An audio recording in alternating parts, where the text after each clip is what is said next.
November jobs report is coming out. 210,000 on non-farm payrolls, a huge miss. 235,000 on private payrolls. And if we look at what's going on with regard to the change in manufacturing, 31,000. That's also a bit of a miss. Now let's get to the meat of this, and here is some good news. The unemployment rate, U3 as we call it, 4.2. 4.2. Keep in mind that if you go pre-pandemic, we were at 3.5 in February of 20 and 4.4 in March of 20. So arguably, we're testing those levels. 0.3 is your month-over-month hourly earnings. That's on the light side. And 4.8 year-over-year hourly earnings, also on the light side, but historically very strong. If we look at work week, 34.8 is the average hours, and that definitely ticked up about a tenth. And another very important number, labor force participation rate. We did see a tick up, 61.8. 61.8. That is a post-COVID high. Pre-COVID, in February, we were at 63.3. And finally,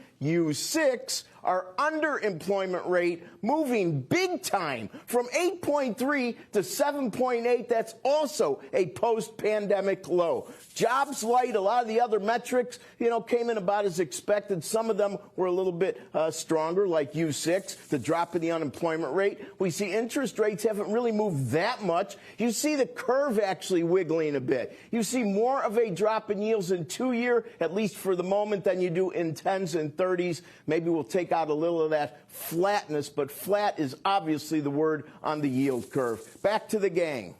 Thanks. Let's bring in the rest of our panel. Steve, I want to start with you because so much to dig through in these numbers. You heard that headline number of 210,000. That's a big miss. But looking at the unemployment rate all the way back down to 4.2%, below what we were sitting at in March of 2020, how do you read those two numbers and kind of mesh them up? Becky, in 25 years of doing this, times 12 months or however long I've been doing it, I've never said this before. I don't believe the top line number. We have had a consistent situation of the BLS underreporting the payroll number, and it has been revised up. I'll just tell you right now, I haven't done the math. It looks like 102,000 added to the prior 2 months. They have consistently revised up this number.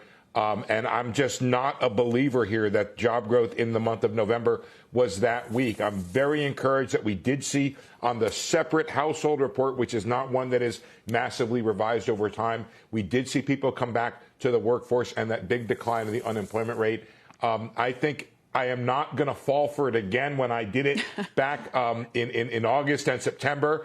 And a video of me saying it was weak went viral. But the video of me saying there had been massive revisions to that weak number did not go viral. So I'm not falling for it. I'm reserving judgment here. I do not believe job growth was weak. And I've almost never sided with the household report over the payroll report. But I'm going to do that today.